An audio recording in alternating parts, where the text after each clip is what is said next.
Hello, good evening. Welcome to Forest Focus as we take your calls on all things Nottingham Forest in our latest fan phone-in. We'll also discuss Morgan Gibbs-White's future after it was reported Man City's interest in him is potentially over.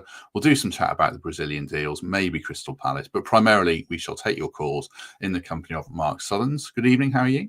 Hello, I'm good. Yeah, good. Yeah, the bass line on your music always takes me by surprise. We have a chat beforehand and we're all fine. It's fine. Then you play the music, I'm like, oh, blimey. It's like, so I have to always reach for the mixer. So, yeah, I'm okay, but my ears are ringing. I've got new music. We'll probably debut it. Oh, Yeah, well, it's the same. It's a bit of a remix. I won't spoil it too much. I have played it into one podcast that's pre-recorded, but I'm going to take it off because I had to edit the end. I edited the end bit myself, and it's really clunky. So I'm going to get the pro who did it to fix it. But something for people to look forward to. Don't dabble with that. Get a man in, Matt. Get a man. That's what I did. True. Right. People who are watching, good to have you with us. I probably know how these work. We'll do about 5 or 10 minutes of general chat, wait for people to join us, and then I'll drop the link in the comments and throw it over to you guys who are with us. Let's talk about Morgan Gibbs-White, though, primarily. Reports today, I think TalkSport and The Independent and a couple of others are saying, which probably means City have briefed them, that now they've signed these two other midfielders or are going to, and probably aren't signing Gibbs-White, which leaves us in an interesting position. What's your general thoughts on them not being interested in him now? Yeah, I'd be surprised given the signings they've made, because, I mean, even before they made these signings, I was wondering whether he was the fit for them. Was he the player they really wanted? Because he's not a straight swap for De Bruyne, I wouldn't have said, and you know, it's if that's what they were looking for. So and also that the way he plays, he's quite an expressive player. He's quite a free spirit in our team, isn't he? And City aren't like that. Pep doesn't set his teams up like that. But, you know, people have a role to play, and that's the function. And we've seen what it's done to Grealish. And you can argue that he's perhaps less of a player as a result of going to City compared to what he saw at Villa. So I always thought it was a bit of a strange fit for City to be looking at Morgan Gibbs-White. Nearly called him Morgan. Tried to avoid that. Like to assume that kind of intimacy with our players. But yeah, I guess we're stuck with him, and I'm bloody delighted. So yeah, I mean, if he stays, it's going to be great for us. I think he's still, you know, a player that we can build around. I think he wants to stay. I think he loves the club. He loves the supporters. I think his relationship with Nuno is very strong. He works in our lineup as a number 10 that also adds that work rate and work ethic to our midfield. And I think that our supporters and Nuno will be delighted if he's still there come the season kickoff. I guess the concern is, well, if he stays, does somebody else have to go? And then we're looking obviously at Murillo and Milenkovic probably, or maybe Alanga as candidates who, if we have to sell because Gibbs-White stays, do we lose one of those? There's quite a lot of people saying it's difficult for us to know. You'd be speculating like all the other people, but saying it was a bit of a false flag that City never really wanted him. They were just trying to unsettle him around the Champions League and before the FA Cup semi-final. Do you think there's something in that, or was he genuinely on their shortlist, would you say? Possibly. I mean, I think that he's going to be on the shortlist of most Premier League clubs looking for a midfielder because he's a top 5 Premier League midfielder, in my opinion. And, you know, was in the team of the season, in many teams of the season, but was nominated for player of the season as well, the Premier League. So he was a top performer in those positions. So any club is going to have him on their shortlist. Was it, you know, is it a coincidence that the speculation leaked before we played them in the FA Cup semi-final? Yeah, maybe there is something in that, but you have to be quite cynical to think that's a thing. But could be. It does feel like it's obviously a massive positive from a football point of view that he's staying. But also more so because it felt like he was going. You know, John Percy, who's one of the very best in the business, felt he was going, and other journos felt he was going. So that's certainly a big plus. I suppose he's probably going to stay though, isn't he? Because the other question is who would sign him now? Because Man United have bought Cunha, Tottenham have got some Champions League money, Arsenal maybe. But you can't look at Villa. Newcastle he doesn't fit their system. So it feels that, you know, if no one else can buy him, can they now? So surely he probably does stay. Yeah, I mean, Arsenal's a possibility. There was some talk that they were looking at him, and he would fit Arteta's system, I think, as a player who can play the 8. I don't think he's a 10 for them. But then, Odegaard's been changing role last season, so he's been more withdrawn. So Arteta's probably going to shake up the midfield again, but they've got other targets, I think. Yeah, I mean, like I say, if you go to any Premier League club in the top 10, 12, Morgan Gibbs-White's going to be on their watch list. But which of those clubs have a space for him in their first 11? Yeah, I think you're struggling, aren't you? So I think at the moment it's looking very likely, based on what City business that they've done in the last couple of days, that he stays with us. Yeah, so it's got to be a good thing. Continuity. I think Fletch said, it's important we keep Gibbs-White and Murillo and our best players, and then we build on that. He said that in the recent episode, and that's got to be right. We've got to build on the foundation that we've got from this season that just gone, and the progress we've made. And Gibbs-White was a key player in that. Last one on Morgan, because I don't want to burn all the topics for people who are waiting probably have a say on him, but just in case no one raises this, I think the big thing for me, and I'd throw Nico Williams in this bracket, I don't know what you doing saying first names only, Ola Aina, Callum Hudson-Odoi, all those players that are entering their final year. Morgan's got 2 years, but I throw him into this as well. The priority probably has to be, actually, if you are staying, then we need you to sign a new contract, because your value drops off quite considerably after this year and certainly next year, doesn't it? Yeah, absolutely. I think that the most likely outcome now in the next couple of weeks is talk of a new contract for Morgan Gibbs-White. Yeah, I think that's very likely indeed, and he deserves it. And I think it's the right thing for him and the club to agree that. And I'd be shocked, if he stays and we don't push for a new contract. And I'd like to think that he's happy and he's in a position where we'd sign that. He's never really indicated on the pitch or off it that he wants to leave. So, and surely the club want to put a new offer on the table to protect the asset that we've got there. And so I think that is very likely outcome now. I'm dropping the link in the live chat now for everyone. If you're keen to get involved, just click on this link. You'll be added into the queue. It's in there now, and we'll take your calls. While we wait to do that, or wait for people to join us, I should say, just on the 3 Brazilians, we'll probably talk about them more and what's happening with them and Danilo, I'm sure. But reports that if all 3 deals go through, which at the moment looks like Igor Jesus is the most likely one, certainly, the fee's about 34 million quid or 31 million quid, I think. Sorry. I mean, that feels like very good value to me. What are your thoughts on that? Yeah, I mean, we're led to believe, and everything I've listened to and watched in the last week, we're led to believe that these players are outstanding prospects in that league, and they're of an age where they're going to develop further. Jacuna is the one that many are saying is the biggest prospect. And he's the youngest. He's probably got the most development to do, but apparently he's seen as the highest is what most are saying. And we've got to bow to people like Nathan who know these players very well, who watch them on a regular basis. And from what we've seen obviously Murillo is the benchmark. We've gone and got that player out of that league, and he's been outstanding after very few appearances in that league. And to do that again is perhaps going to be a stretch, but it's proved that those players can come over and physically compete in the top division in England, which is, I think, what all of them have done. Bar Scarpa, I guess. I mean, Scarpa was perhaps the one that really did disappoint in terms of the impact that he had, but perhaps there was some conditions around that, some issues around that with the way the player settled. So we've got to think that we're getting 3 players here who have every potential to go straight into the first 11 and threaten starting roles. Maybe Jacuna's the one that's not ready yet, and maybe he's the one that's likely to go out on loan if any of them do. But the other 2, particularly Jesus, is going to be he's going to be in for starting lineup and strengthening our 11 for the forthcoming season. Yeah, it's interesting. In our WhatsApp group today, there was some Tim Vickery comments dropped in. He's really high on Igor Jesus, moderately on Cuiabano, and not very high at all on Jai-Cunha, which is interesting because everyone else seems to be. So, right, we'll get into it. There's quite a lot of people waiting to come on, which is lovely. I can see Gary's there, and it says, I think you need to change your mic settings, Gary. Oh, no, you're there. Right, let's add you in and see if this works first person, and then we'll go through everyone with a few minutes each. Oh, there's loads of people. Lovely. Appreciate everyone's patience. We'll get to you as soon as we can. Gary, good evening. Can you hear us? No. don't think he can. Because I'll remove. Well, Gary. you do these things. There's going to be technical problems, Matt. It's fine. It's not normally. He's normally spot on. Right. Okay.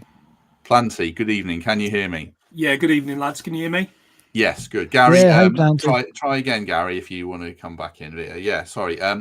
Sorry, Planty, cut you off there. I need to reply to your email. I did see it, and I will. Oh, that's really kind. Thanks, Matt. Appreciate it.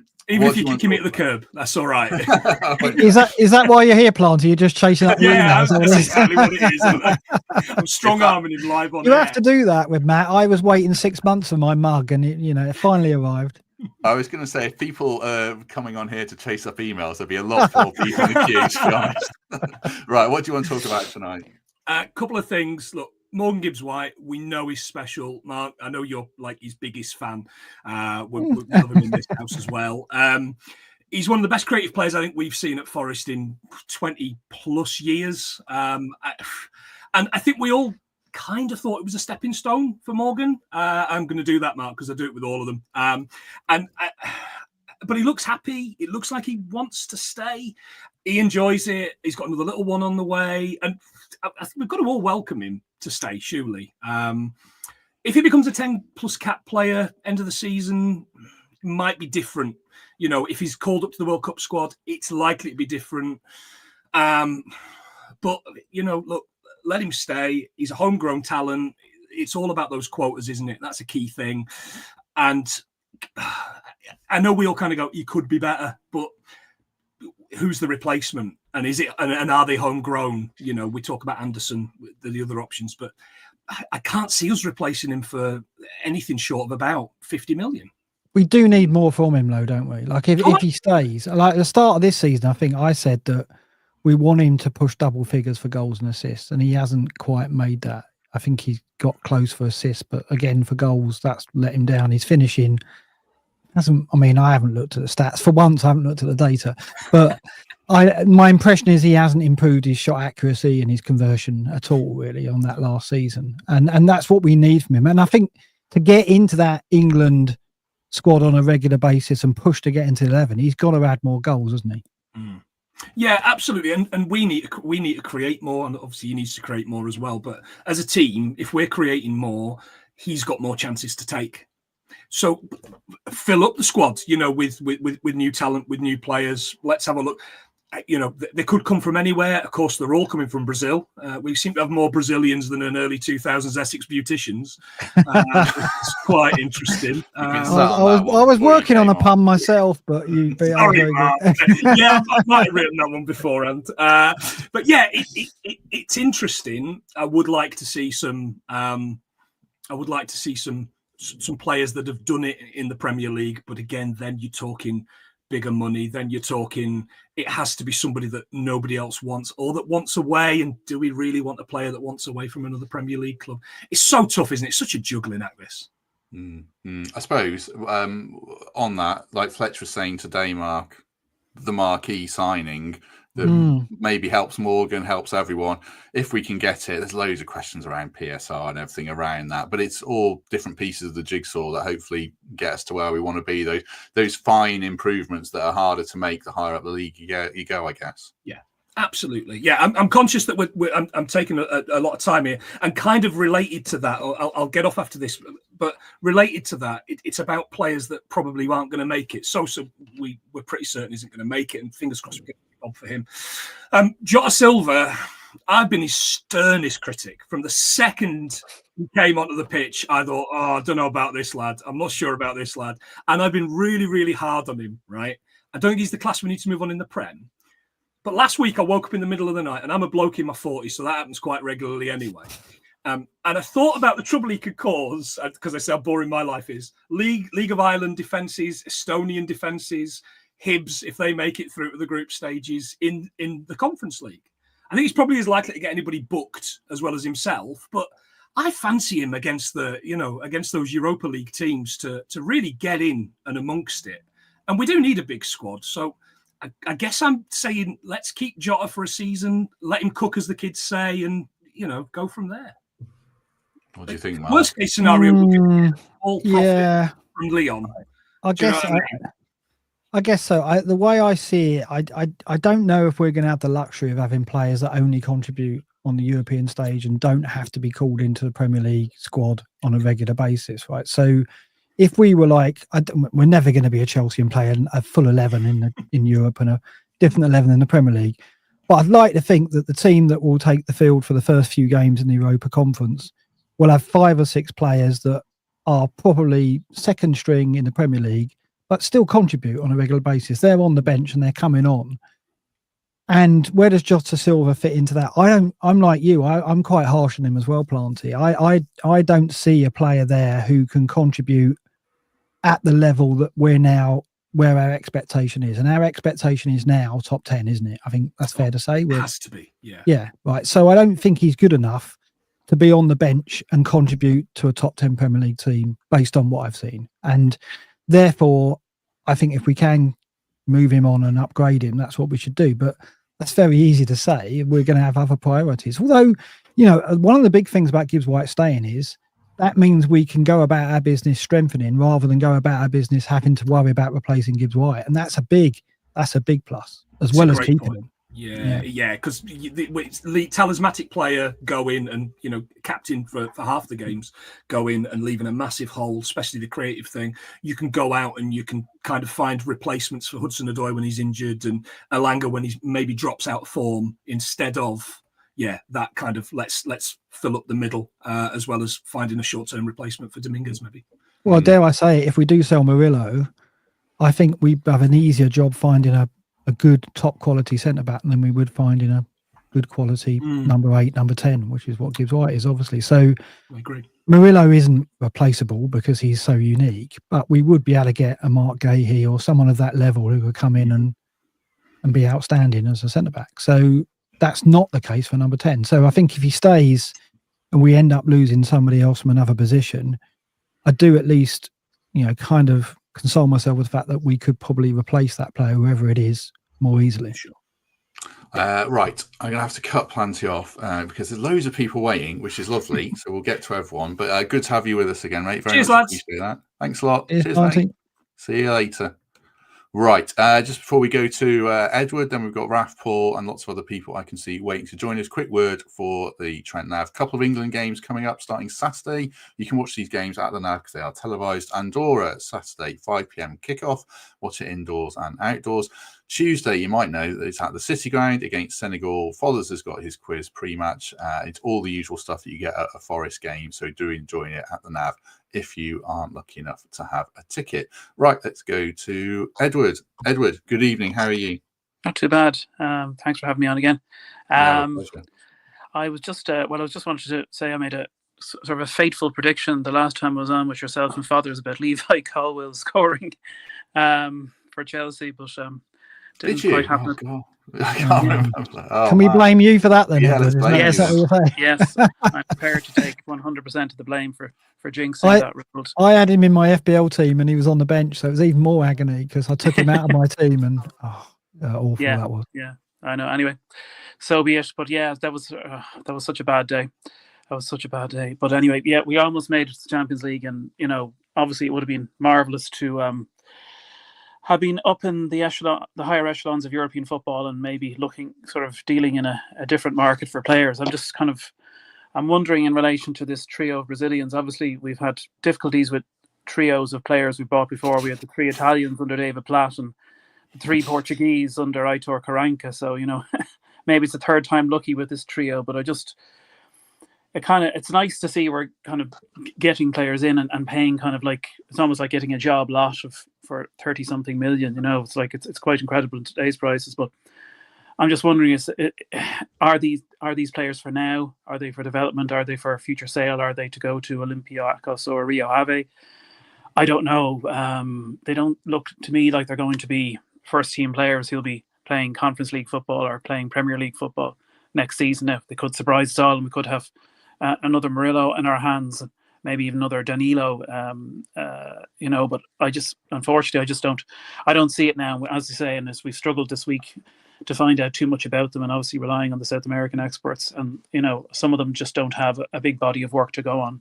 Again, Murillo didn't have a good big body of work to go on and he turned out okay. So we'll see how it goes. But there was a point made there in the chat, and I was thinking it myself, like, you know, it's great that it looks like Morgan is staying, and it's, you know, it's you know, and we have said it, and it's been said here before, that, you know, we do need to see more from him. I think he's not consistent. Like the greatest players, like I'm just looking at Luka Modric going to AC Milan at 39.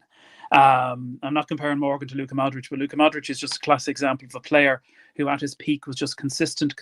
You got a certain level from Luka Modric all the time, and that's why he was so great. And I don't think Morgan Gibbs-White has reached that level yet. So hopefully, if he can stay with us and he can still be at the heart of what we try to do as a team, then, you know, he can get to that level. What I would love to see is, though, somebody to support him in that kind of role, that creative role. Like, we're hoping that Sangare will push on after his, you know, promising end to the season, and that he can become a player who can, you know, also produce those forward passes and, you know, get the wingers going and maybe feed through balls to our strikers, hopefully strikers, plural. But I was looking at somebody like, I don't know, Mark think of this, but it's just someone like Angel Gomez, who's on a free, you know, this summer. I don't know if he's been snapped up. I haven't seen whether he is or not. But I just thought, and like, this is somebody who's made the England squad. And, you know, he's good. If he's good enough to play for England, surely he could be good enough to play for Forest. And I just think that kind of players gives us the variation, because, you know, we've struggled against teams that kind of defend and play deep against us. We saw that against Everton. We saw it against Brentford. We saw it against Chelsea. You know, teams that learned not to give us space to run into and learn not to give us the break. So we need to vary our style of play. So maybe somebody like him on a free. Obviously there'll be wages and all that kind of those fees involved. But, you know, I don't see any rumors about him. I don't see any kind of, you know, the usual in the know nonsense on Twitter about him. But I just think he'd be the kind of player we need to change our style, maybe. What do you think about a couple of points there that Edward raised that I'll ask you about, Mark? Firstly, Gomez, and I'll ask you a Gibbs-White question. Have you? I honestly haven't seen that much of Gomez apart from an England shirt. You might have seen more of him. But do you think he fits in with what we're doing or not? Well, he's Morgan's best mate, isn't he? Yeah, he is. Yeah, he's a huge friend of Morgan Gibbs-White. So I would be very surprised if there aren't rumours, if Gibbs-White stays, that we'll be looking at him. I don't see him as a hugely creative player, because that's not the role he's played recently. He's played more of a Makelele role, more of a deep line playmaker. But I don't doubt that he's capable of playing further forward and creating things. I think that the trouble is that what we lack in that role is physicality, and we try to get it with Sangare, and there's ongoing debate about whether that's going to work out. So is Angel Gomez the kind of player we need to bring in as a six?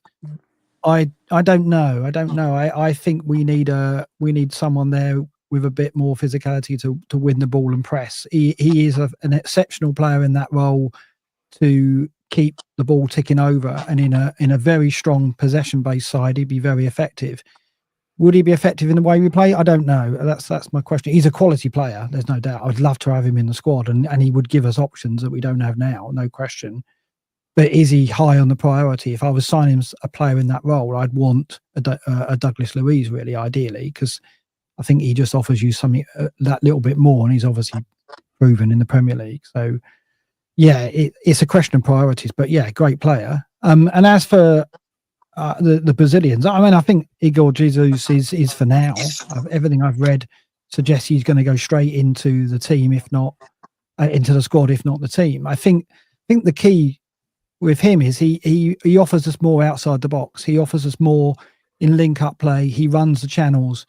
Chris Wood doesn't do any of that, and that could be something that's kind of holding the likes of Gibbs-White back, in that, you know, with a striker who wanders outside the box and sets up play and runs the channels, then that opens the way for people like Gibbs-White and Anderson to get into the box and be that target. Whereas with Chris Wood there, that's not the case. So I think Igor Jesus, as if he lives up to his billing that Nathan has described, then that's going to change. That's going to add a new dimension to our play, because we don't have a centre forward at the moment who offers us too much outside of that, that penalty area. Whereas this guy sounds like he's going to, and that could open up other options for us and unlock someone like Gibbs to get more goals.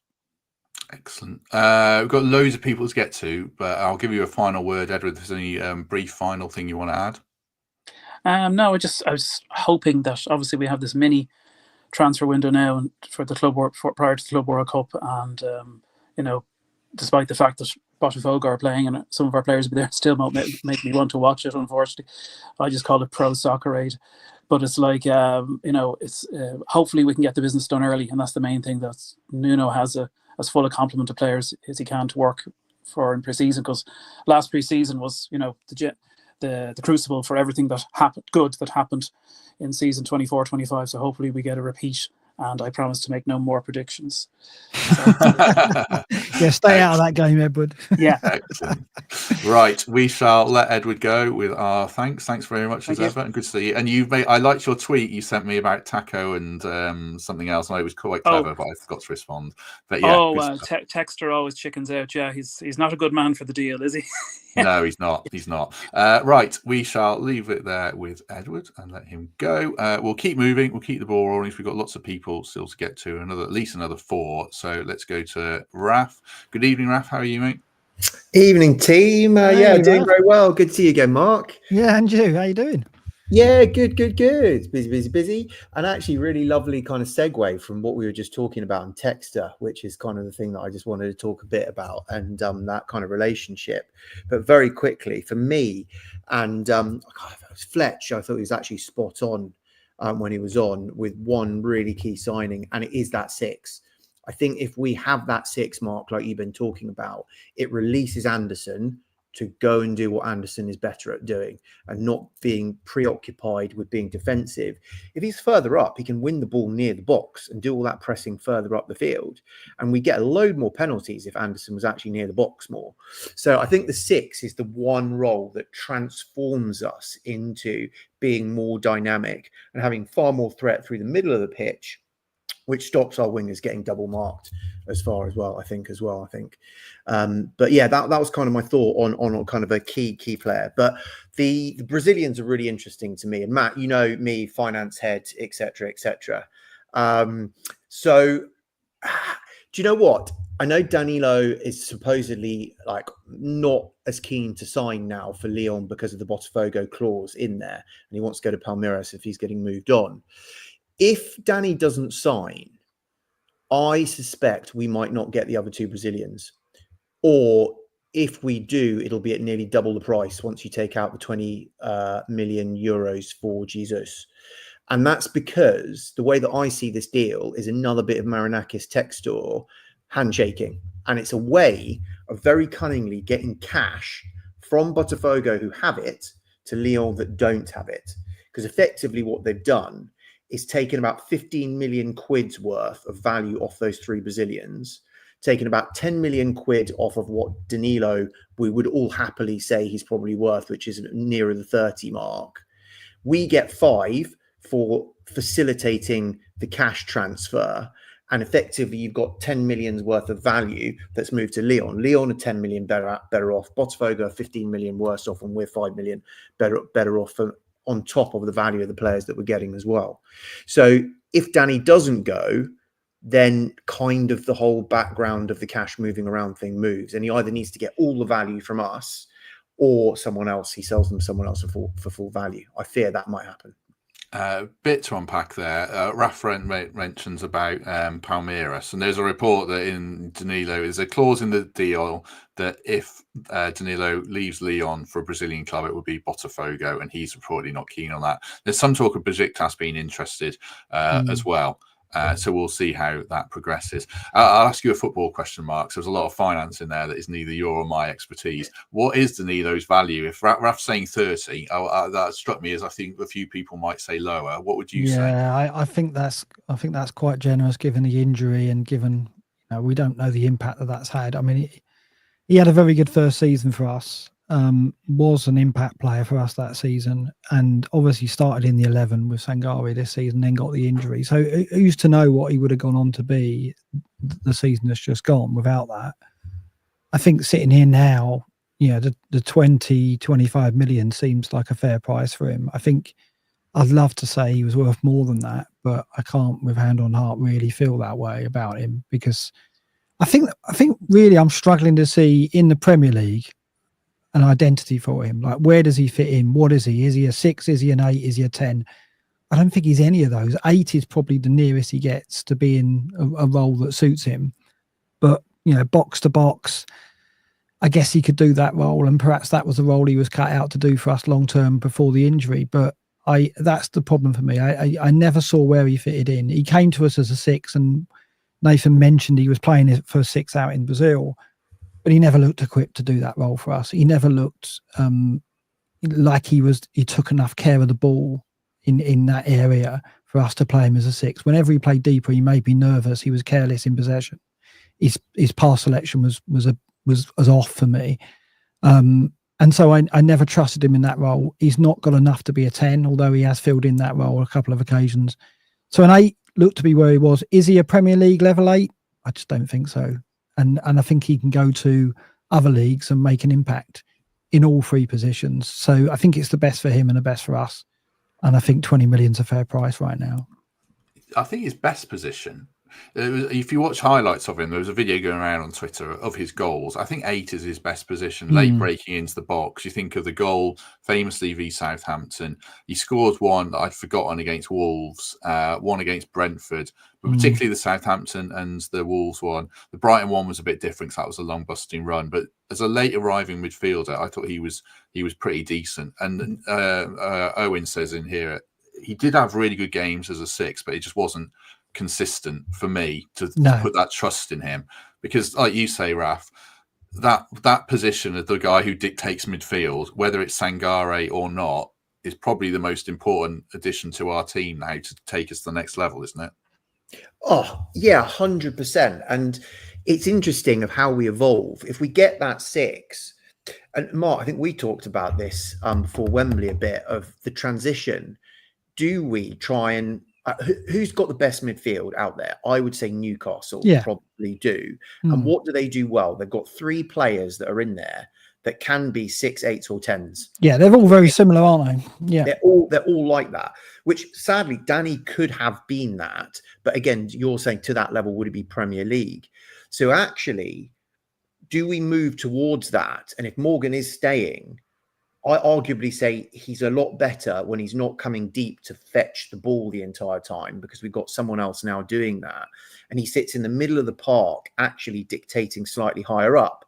We have those 2 8s on either side of the 6. And for me, that's what excites me. I think that's the future. Yeah, I think if you're playing without a 10, though, you've got to have a number 9 that does more than Chris Wood does, and that's the problem. It's like, and that's why I think Igor Jesus is a signing for now, in that we're led to believe that he can play almost a Firmino role where he can come deep and he can wander and be available and create. Chris Wood doesn't do that, so that was all on Morgan Gibbs-White. In order to create, find that pass, find that through ball. That creative spark was all on Morgan Gibbs-White. I mean, Anderson could do a bit of that, but he was deeper. If you're going to give Morgan a different set of responsibilities, like an 8, where he can wander more and come deeper and get into the box more and score goals, you can't also rely on him to be creating outside the box for your centre forward and your wingers. So you need a centre forward that gives you more, and we haven't had that. Chris Wood has been fantastic. I'm not knocking him. But let's face it, he's not been a major factor in how we progress the ball and build up play. He's there to get on the end of things. So it's been on Morgan. It's all been on him. And he's done a decent job of that. He's done a fantastic job in some matches. And I think we need to, if we're going to get in a situation where we're playing Newcastle way, where we've got 3 midfielders very similar and they can be fluid, we've got to get Morphman 9. And maybe that's why Igor Jesus has come in. Maybe he's going to be that player. It's a lot of responsibility. Is he ready? Well, we'll see. But I think there's another sign in that position to come as well, though. Wissa. Anything for Wissa. Absolutely anything for Wissa. We'll leave it on that note. Anything for Wissa, and see if our next caller, Paul, has anything to say about Wissa or anyone else. But we'll let Raf go. Appreciate your time as ever, Raf. Thank you very much. Oh, I love you guys. Thanks, guys. Bye. Cheers, mate. See you later. Bye. Right, we've still got 3 more callers at least to get through. We'll certainly squeeze them in, and if we get time, anyone else as well. But good to have Paul with us. Evening, Paul. How are you? Hello, Matt. How are you? Very well, thank you. Very well. Good to have you this evening. What would you like to talk about? Yeah, it's wonderful to get on at last and speaking to the the George Clooney of football data himself, Mr. Mark Sutherns. I feel as if I should be. I've never been called that. My God. Never will be again. Genuflecting in front of you, Mark. A wonderful Twitter to make Twitter worthwhile, or X, or whatever it's called now. Yeah, I mean, I was just thinking in terms of obviously listening to the pod and what the guys have spoken about in terms of what we need, and I've heard folks say we need 8 players, and it's hard to argue with that in some respects. We need a fullback, we need a backup, we need oven ready or squad ready, Premier League ready players, but at the same time we obviously need a number 6, and that seems to be the sort of core of it. And the thinking is that if we get a really good number 6, then it releases a lot of other components as well. And I'm just interested to get your take, Mark. And I know, Matt, you made a really good point. I think you shouted Paulinho a little while back, which I thought was really interesting. Maybe he's slightly too old, but I think it was a good shout in terms of the type of player that we were after. But I was just wondering whether you feel that we should go all in on as good a number 6 as we can get and throw 30, 40, 50, whatever million at it. Or do we look at it and say, Nuno's got 14, 15 players he can trust, and obviously a few that he clearly doesn't trust. Do we look at trying to fill as many of those holes as possible, or do we focus on 2 or 3 key positions and then maybe rely on loans and maybe take a longer approach and say, look, we fill 2 or 3 of those positions now and maybe 2 or 3 of them in January or next summer? Yeah, I mean, I personally think that if we're going to outlay money on players, it's going to be on players that have resale value. I don't think that Paulinho fits that profile. He fits the profile of an outstanding number 6 who could do a fantastic job for us and any other club in the Premier League. He was, when he was at Fulham, was top of all the metrics that really matter in terms of the kind of player that we need, which is like winning the ball, keeping possession. He was an outstanding player in that role, and so he undoubtedly could do the job for us. And it's the same for Douglas Luiz. I think he was an outstanding player for Villa. Perhaps played further forward. He's got the set pieces up his sleeve as well, which we could do with. Let's face it. But do those players come with a resale value? I don't think so. So that's the issue, isn't it? It's like, we may make 1 or 2 of those types of signings to plug the gaps that we can't fill with players that we can confidently invest money in, thinking that, yes, they can come in and do a job, plus we get the resale value as well. It's very hard to find those players. Yeah. I think in the Brazilians that we've just got, it's a fair bet that they're all going to increase in value over the coming seasons. So they fit exactly the type of player that I think we're going to target first and foremost. But Wissa, Paulinho, Douglas Luiz, 1 or 2 of those might be necessary. And yes, we're not going to get resale value on them, but they absolutely fill the profile of the kind of player we need, because those 3 players are in positions that we absolutely need to strengthen. Yeah. What about a Paulinho type player on loan, Paul? It would have to be a loan deal for a 29-year-old for me, and that's what he is. Or is that too short-term thinking for you? Yeah, I mean, I don't know. I mean, my wife reckons I'm stingy with money, and I'm kind of thinking, do you really want to splash that much cash on one player? I don't know. I mean, I suppose the way I look at it is that this season we've talked a lot about the number of minutes the guys have played and how we've rotated less because we've had less options, and obviously we've got more games next season. So my kind of concern is, do we end up in a similar scenario in January, February, where some of these guys are knackered already and we're still sort of only halfway through the season? So it's kind of a balance between, there's probably eight players come in. In an ideal world, we'd get 8 guys who are ready to come in at the drop of a hat, cover at left back, whatever, etc. But at the same time, I don't think we can afford that. And clearly, if Morgan's staying and if Murillo doesn't go, I don't know what the thinking is on budget. It's 100, 120 million. That's not going to go very far. It's certainly not going to get us 8 Premier League ready players. So my thinking maybe is we be a little bit more realistic and we say, right, let's get 2 or 3 marquee signings, for want of a better word, in.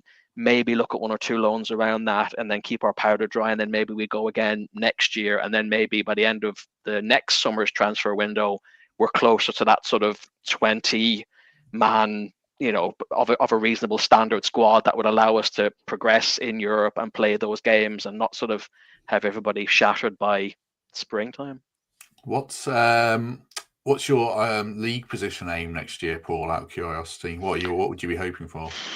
Win the Conference League and finish 8th. I'd be absolutely happy. Or finish. Yeah. I mean, I think top half and finish win the Conference League would be the dream. I think that's possibly a good run in the Conference League and a solid not looking over our shoulders, top half finish, I think would be great. But I think, and I've got a kind of quick point I wanted to make as well in terms of the style of play, and I know this has been talked to death as well, but I just think if we saw evidence of an ability to play a different way, and I was at the Everton game and that was just painful, but you know, in those types of games where we have more of the ball and we don't have that space in behind, you know, I'd like to see some evidence that we have that plan B or plan C, that we can play a different way. And again, maybe that takes a lot longer to get the players in to get to that point. But I do think, yeah, top half next season and a good run in the Conference League and maybe a decent domestic cup run. And I think that would be great if we see, as I say, the evidence that we're sort of maturing as a team, and maybe off the pitch as well, that we're seeing progress in terms of the academy and what's coming through the academy, and maybe with the ground development. If we see that in our lifetimes, God knows. But, you know, I think that would be decent. Paul, I'll let you go in 1 second and we'll bring Joseph in, although I can see Joseph isn't even in his screen at the moment. So hurry up, Joseph, if you're listening. He's there. What part of the world are you in, Paul, out of curiosity? I'm an Irishman living in Scotland supporting Forest, Matt. So there's a little group of us that go down most of the away games and quite a relatively number of home games as well. So yeah, we spend a lot of time in the car talking and chatting and joking and stuff like that, which is great. To be honest, actually, that's the best part of it. The games themselves. I mean, I was at Anfield this year. I was at Old Trafford. I was at Goodison. And to be honest, if you asked me what happened in the games, I couldn't tell you, but I could remember the fun that we had going down and coming back. And that's the best part of it, really, isn't it? Yeah, no, that's good. That's a good note to end on. I like that very much. Good to have you call in, and do come back, Paul. That was really good. Thanks. I will, of course. Good to speak to you, Matt. Thanks, Mark. Cheers, mate. See you later, Paul. Cheers. Right, Paul is on his way. Got 2 more callers to get to. Do hit like if you haven't already. 350 people with us. If anyone else joins, we'll try and get to you. But it has to be really short. Oh, I can keep going, Matt. Don't worry, it's all good.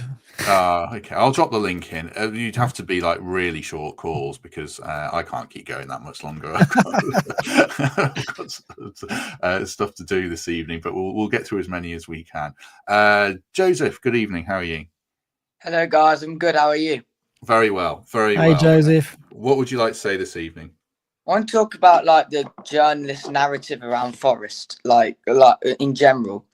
So like the narrative around Forest, I think like towards the end of the season is quite lazy, thinking that, oh, we've bottled it. Like whenever I see someone on Twitter say that, someone online say, it almost makes my blood boil because they don't consider how we've gone from 17th to 7th. I don't think our fans appreciate the magnitude of that almost going down. And if there wasn't teams looting like Sheffield United, if there was a Premier League like the season before, like with Leeds, Burnley and Leicester going down, we would have gone down. I don't think people understand the magnitude of how ridiculously well we've done. So, and also like people like Gary Neville, who I can't stand Gary Neville, especially the stuff he said about Forest. I really wish he was at the City Ground on for that game. Just to see him squirm and just understand that we don't like him, we don't appreciate what he said about our club. I mean, I can understand the message it sends out, banning him, saying don't mess with us, but see him at the City Ground, just that would have been amazing. Let me throw it forward on what Joseph says, Mark, a little bit. We touched on this a bit, but you follow the other teams quite well in terms of, we see Brentford. They've signed Kelleher, your dream signing. Yeah, I'm annoyed. Pumo and Visser might be going. Brighton, João Pedro sounds like he got into some issues with a teammate and now he might be going. Fulham, Silva might be going. Obviously, the Brentford manager might be going. It's going to be a summer of upheaval, isn't it? If we can even just be stable and keep building, like Joseph says, it bodes well, hopefully, doesn't it? Yeah, and Palace might lose players. Mateta and Eze, are they going to hold on to them? So I think at the moment there's a lot of, it's volatile, isn't it? The teams around us, like you say, Brentford, Fulham, Palace, Wolves are going for a lot of change. They'll probably be majorly improved. We've got to expect Spurs and United to be majorly improved. It's really interesting, and I'm just happy that we're in a different, our identity now, and the teams that we identify with have changed from being, oh, we've got to look at Leeds, Burnley and Sunderland, to actually, oh, we're looking at Fulham and Bournemouth and and Palace and teams like that. We're in that group now. I think that's where our expectations lie. We've gone up a tier, I think, or even 2 tiers, to be that group of teams that are threatening the top 6. And it's great. And I think that, you know, what Joseph referenced was the feeling immediately after the disappointment of not making the Champions League. And yes, the reaction was to some extent, you know, they use that bottle job words, which, you know, Pete spoke very eloquently about. So, you know, we've done that. We've done that to death to some extent, but it's understandable. They're going to be clickbait. They're going to prey on that, and they're going to, you know, hone in on the disappointment. And I think we found ourselves for a few days after the season ended, it was very difficult to come to terms with the fact that we've so close to Champions League and we missed out, and we had to then remind ourselves how far we've come, like Joseph said. So it took time for that to sink in. I think the reaction to us and our season has got better in the weeks that have gone by. I've seen a lot on social media and from broadcasters and media outlets about the achievements, that the number of points that we've gained one season to another, and I've seen infographics about it, about us being the most improved team. And so I think media have come round now. I think that's died off. So, and I think our supporters have as well. I think now we're all looking forward to building. And like I say, we're in a different group of teams now. Our expectations are different. With that comes a different kind of pressure. And I think, you know, we're taking stock and we're looking back and acknowledging that to be an outstanding season. I'm not going to get into the Gary Neville debate. I mean, I find the whole thing pretty ridiculous, to be honest. And it's media are there to kind of make stories and create stories. That's their job, and they do that by honing in on whatever it takes to do that. So partly that's their job, partly that's Gary Neville's job, to generate interest with what he says, as well as doing the analysis that he does. So it's one of those things, and you know, I think we just got to let it lie now and move on. Just before I go back to Joseph, one thing I was thinking as well around perceptions of Forest and the other teams. I mean, I'm not one of these people that agrees with everything the owner does and university praises with him, but I do think what his ambition has changed the perception of, you know, the way Forest either sell players or talk about selling players. Like you look at Brighton and Brentford, and as soon as a player reaches a ceiling, they have to go. And it doesn't feel like that with Forest. Like Gibbs-White isn't itching to go. Murillo isn't itching to go. I think players can see the vision, and there's a perception change around us that we are so upwardly mobile that it gives us a chance of hopefully keeping these players. And that's touched on in a podcast that will come out sort of tomorrow or later in the week as well, about this Marinakis ethos that is really unrelenting around accepting nothing but victory. But it does have, you know, a lot of benefits, certainly. That was just a side point that probably didn't even make any sense. Joseph, what else did you want to say? I wanted to talk about, what you said about the signings. Like, if we could keep everyone, that would be amazing. Like, if we could keep all the high value players and sign good players, that would be dreamland. But I think someone's going to have to go. One of Murillo, Gibbs-White, Hudson-Odoi, Ilanga, maybe even Williams falls into that category as well. Maybe even Milenkovic, Anderson as well. One of them, I think, is going to have to leave to do with PSR. If we're going to have the big squad overhaul, which I think we need. I think we need 2 strikers, which will hopefully Wissa and this Igor Jesus would be amazing. Probably, I would say maybe another 2 wingers, high quality wingers. Definitely a 6. 1 midfielder to go along with Sangari, depending if Gibbs-White stays. Full back and defensive cover, maybe even a better backup goalkeeper. We're going to need a proper squad overhaul, and one of them is going to have to go. And for me, I think I'd probably want Gibbs-White to go, because obviously he's one of my favourite players. Obviously, as I said last time on here, he's the best player I've ever seen in Forest colours. But I mean, if we could get 80 million for him, that would be obscene. Think. Just a dilemma here. Think how that could fund the club for so long. For this transfer window, and like that could sign us 4 20 million players for Igor Jesus' sort of quality. I think would be good. And I really don't want Murillo to leave, and I don't want any of the wingers to leave. I think Gibbs-White, I love him, but and I do want him to stay. But if I was going to choose one of them, I'd probably want him to leave, get a lot of money. Bit of a club hero, Gibbs-White now, obviously more than bit of a club hero, and then invest that properly like we did last season. I mean, it's a real dilemma, isn't it? What do you want? What do we have to do with PSR? Like, you don't know fully what we have to do, but I mean, if it does come down to it, I'll probably sell Gibbs-White. I'll just add one comment from Rafik as well. This is looking forward. Obviously, PSR incremental losses. You don't want to be forced into having to sell players next season. It is about. I know we don't have to sell. I know probably people do make that point. Many people would argue we do have to sell, but I don't feel like, from reading lots of people, we don't have to sell players, Mark. But it's a lot about timing of selling, isn't it? Yeah, it is, and that's the thing. That's what PSR imposes on you. And yeah, I was resigned to losing Morgan Gibbs-White, and now that I'm considering the fact that he's likely to stay, I like that he's staying. But yeah, it's like I said at the top of the show, it's hard to imagine us not having to let someone go. And I mean, Joseph, what do you make of the point I made earlier, which is, of all the players that we could lose, I personally think Gibbs-White is the hardest to replace. I think you probably have to sign 2 players, and the time it will take you to get those 2 players in will mean you're not doing deals elsewhere to strengthen the squad. Whereas with Murillo left, arguably you wouldn't have to replace him immediately. We've got David Carmo coming over. We've signed a centre-back from Brazilian, obviously, in Jarcuna. So we've got Morato already. So while I agree with you that one's got to go, I just think that losing Gibbs-White will really be a major distraction for our recruitment team, in the fact that I don't think there's an easy replacement. I think it's going to take 1 or 2 players to get to replace Gibbs-White. Whereas Murillo, I don't know, you don't look to replace him, I don't think, because he's so unique. I think we've got players there that can play centre-back, and yes, we won't be as strong, but I think he's easier to replace. Yeah, I think it's a difficult one. Like, obviously, he shows great leadership as he's a vice captain. He shows great, his passion for the club's ridiculous. I've never seen, when he's fired up, I've never seen someone quite like him when he's properly get going. But I think, yeah, to replace him in the role he does now, that would be difficult. But if we would sort of go to more of a 4-3-3 and have maybe even Sangari and Anderson together, and then a proper 6.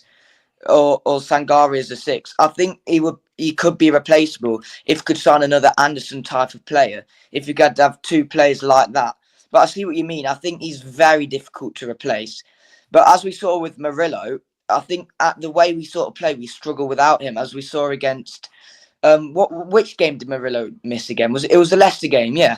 When we had Morato. I don't think it's just that Morato. I don't think it was great that game. I think with Murillo. Yeah. We struggled without Murillo that game. His ability to carry the ball, his range of passing, especially, and the way we play, having that relief, like when we're in tight situations, being pressed, have Murillo to instead of just whacking up, pick up what often is almost a perfect pass. I think he's very difficult to replace, and I think. But yeah, I see what you mean. It's a real dilemma, and I think one of them's going to have to go, and whoever it is, we're going to be sad anyway, aren't we? Because we love all. Oh, yeah. Yeah, absolutely. And you're right. Murillo brings something to our team that is irreplaceable. There's not another centre-back that we can sign who can come in and do what Murillo does. I just don't see it. I don't see it in the Premier League. And I think if you look across European football, there's not many who can do what he does, and he will only get better. So he is irreplaceable in that respect. But I think we can adjust to life without Murillo easier than we can adjust to life without Morgan Gibbs-White. If we play Anderson, Sangari in a 6, we're going to need much more from our 9. We would need a Matthias Cunha, someone who can do something out of nothing, because where's the creativity? So it forces changes elsewhere if we play like that. I mean, Newcastle have got that midfield, but they've got Alexander Isak, arguably the best all-round number 9 in the Premier League. Well, he is the best all-round number 9 in the Premier League. He can do everything. He can wander out in the channels. He can go behind. He can win the ball in the air. That's why they can play those 3 midfielders. They don't need a 10 because they've got him. We haven't got that. So, we are going to have to make sacrifices, and we're going to have to make major changes as a result of losing either Murillo or Gibbs-White. But I just think Murillo's the easier one to replace. Very good. Good conversation. I like that. I like your point, Joe, whether people agree or not about 4-3-3. It's what Lewis is advocating for as well. And we were discussing it earlier as well. Everyone who does a bit of everything. Right. We shall let you go unless there's any final quick point you want to make, Joseph. I think I'm excited for next season.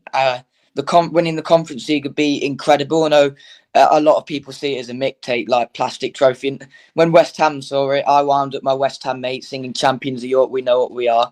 I'm like, no, you're not, but that might be us soon. But yeah, I think it's definitely something to get excited about. And yeah, unless we get lucky with Crystal Palace and get into the Europa League, which I don't think is going to happen, and would be very unfair. I'd feel really bad for Crystal Palace, but whatever happens, I'm excited for next season. Lovely, lovely stuff. Paul asks about Carmo. There's a section on Carmo and Marko Stamenic, if you remember him as well, in the next podcast, which will be out either tomorrow or the day after. We'll see, but that's with the Olympiacos guys. Joseph, thank you very much. We shall let you go, but good to have you on as ever. See you, Joseph. Cheers, mate. Thank you. Thanks, Matt. Bye. Bye. Last caller going all the way back to the start with Gary. Hopefully you can hear us. Can you hear me now, guys? Yes. Yes. Those dulcet tones are unmistakable. How are you? Yeah, not bad. Sorry if there was an audio interface interfering there, so got that sorted.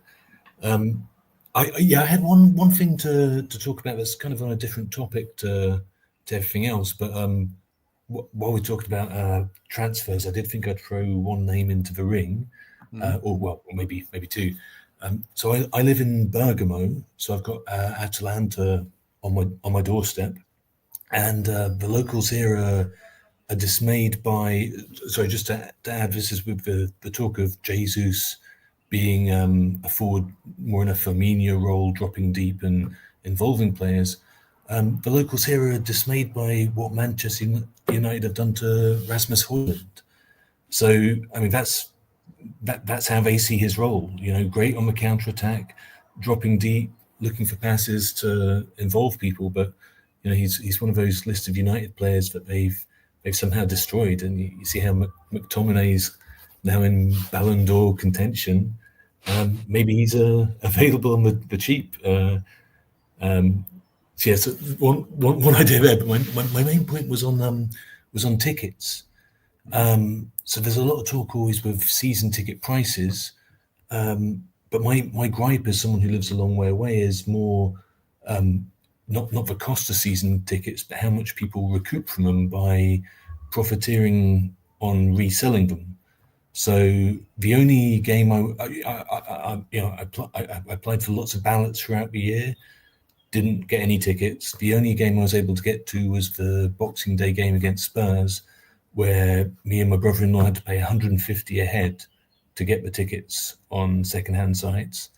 And yeah, I don't know how it's allowed to happen, because like here in Italy, to go to a game, I mean, if it's not made general sale, if you want to resell a ticket, you can only sell it to a member. When you get to the ground, you've got to have your membership card. You've got to show ID that correlates with that. And, I think that's measures that should be implemented in the Premier League, especially given the likes of Bowley having having connections with a touting website. I think it's an area of the game that needs massive tightening up. No, good point. I'll ask Mark about each of them. We'll start with Højlund. I mean, I was laughing at his performance against Chelsea and felt bad because he was so bad. But I'll make a case that there's still a player in there. When you look at Højlund in that goldfish bowl at Man United, and you could throw, Gabriel Jesus, Darwin Núñez certainly in that. Players who possibly buckle under the pressure when there's so much scrutiny on them. Maybe they come to a club like Forest and it does revitalise them, as we've seen with a host of Man United players. So, what would you think about maybe not a Højlund, but a Núñez, a player who's been in a so-called bigger club, it's not worked, and maybe we can do another reclamation project. Even a Jadon Sancho on huge wages, I'll throw that in there.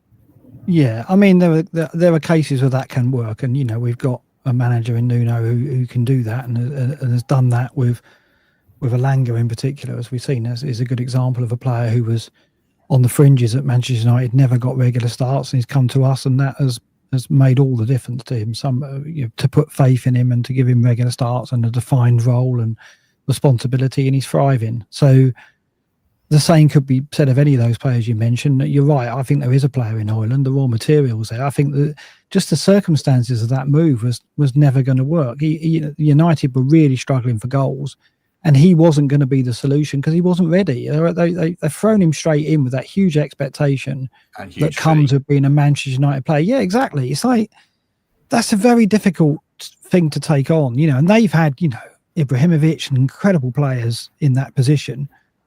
Yeah, I mean, it was a thankless task for him, and I think he was very unlikely to succeed, and he hasn't. So he does need a move to revitalise his career, and there's no question in Serie A he was a player. There was a player there, so there's no question his best days are to come. I don't think we're in a position to take a gamble on a player like that, though. I think that's a role where we've got to play with certainties, and that's why someone like Wissa is where we should be looking, because we're not in a position where we can sign 3-4 strikers and we only need 1 or 2 of them to click. We've got to make sure every move in that position, every attacking player that we sign, because they're so expensive, because they're so rare to find talent, that's got to work. We can't take a risk there. We've taken a risk on these 3 Brazilians, arguably, but I do think Igor Jesus seems to have the potential to come in and make an impact, but we do need another player to back that up. I don't think that player is going to be Højlund. On ticket prices, Gary makes a good point there, or whatever Gary's real name is. He makes a good point about the cost of football. Because Fletch was discussing it earlier about fans being taken advantage of. You live on the south coast, you travel up. I know obviously there's a choice in that, but it does cost you a lot of money. People who have Sky and TNT are paying a fortune, hence the rise of streaming and things like that. I mean, just the cost of fandom, it feels like it's getting close to being out of hand, if it's not already, isn't it? Yeah, I mean the gesture to lock away tickets at 30 quid was welcome to see again. So that was good. It's been like that for 10 years, and away supporters make all the difference in grounds, as we know, and our away support certainly does. So that was a step in the right direction. But I do think more could be done. I mean, the reselling sites, I've never personally got tickets off those, but I am aware of the prices that are able to get out of supporters, and something should be done about that, I think, because it is unfair, and the price of being a football supporter, or the cost of being a football supporter these days, is a problem. There's no question about that, particularly if it's you're bringing your family, your partner or your children are a part of that as well. It's incredibly expensive and risking become unobtainable for some. So we have to keep a check on it. We have to make steps to try and regulate that as best we can. And clearly there's still work to be done, as Gary points out. Lovely. We'll end it very shortly, but anything you want to add, Gary, before we let you go? I'm really happy that it seems like Morgan Gibbs-White is going to stay. I was having flashbacks of us selling Collymore, and if we can avoid that and hang on to our best players, that'd be great. But I was never too worried, because Temps got me worried last year that Murillo was going to go. So once the talk of Gibbs-White leaving this year came about, I was a little bit less paranoid. Good stuff. Blame Temps for a lot of stuff. Don't worry about that. Right, we shall let you there. Thank you very much. See you, Gary. Lovely stuff. Right, just before we go, one other bit of business. It's the season's ended. Mark referenced FPL earlier. I haven't said who won the league, so I'll just read out who won it. If you know or are Jake Poplawski, who won a lot of many leagues, I'm sure, with a score of 2,714 points, get in touch, Matt Davies at forest-focus.co.uk, and I'll sort you a very average prize in about 3 or 4 months' time. But congratulations to you. Andrew Price, second, 10 points behind. Lee Dell, third. Jacob Hodgkinson, who is one of Pete's best mates, who I met repeatedly, but he was chatting to him at half time at the Chelsea game, and he told me his overall rank inside the top 2,000 or something like that, I think. And he was only moderately drunk, so I certainly believe him. He had a great season. And Andrew Coe in 5th. Well done to them. In terms of the rest of us, I was sort of the next best in 46th in our league, but I was devastated, nay, crushed to learn that I lost to Mr. Mark Sutherns by 1 point, having been quite far ahead going into the final week. So congratulations to Mark for that tiny victory. Yeah, it's no consolation though, because you're reading out all those names and scores that are miles above us both, Matt. So we must try harder next season. Yes, well, I did it tonight because I wanted to get your, the godfather of FPL, as you'll know. Yeah, well, that title's diminishing by the season, isn't it? To be honest. Well, I wanted to do it tonight just so you could offer your congratulations to Jake, because that is a huge score, isn't it? Yeah, absolutely, and I'm looking forward to next season. I won't benefit from any inside information or knowledge, so I'm sure my rank will be just as average as it was this last season. Oh, no, don't do yourself down. That's a good season. Good season. Right. Thanks for everyone's company. We're back. We've got 2 more podcasts this week, at least. Certainly, well, not that least. We've got 2 more podcasts this week. One with the Olympiacos lads, one with the profile of Dale Taylor, just because we have to name 4 players homegrown in our Conference League squad. And the obvious 2 are Yates and Abbott. And then you're kind of scratching around, but you think, actually, Dale Taylor's a good young talent, had a good season at Wigan. So I found out a bit more about him. So check that out. And if anything big does happen, we'll jump on and do some more stuff. Mark, you've been very generous with your time. You've gone over here. So thank you very much for that. No problem. My son's already texted me to say, you said you'd be out at 8 because he wants to get on my PC. So I better go. I'm being told off. Yeah, we'll let you go. My son is constantly trying to get hold of this laptop as well. So he'll probably be on to me as well. So yeah, thanks very much for your company, everyone. Really enjoyed that. Loads of good callers tonight. Hit like already if you haven't before you go, or if you're watching this later, do consider subscribing and all the usual appeals. But yeah, thanks very much, everyone. Thanks very much, Mark. And if we don't see you tomorrow, we shall see you soon.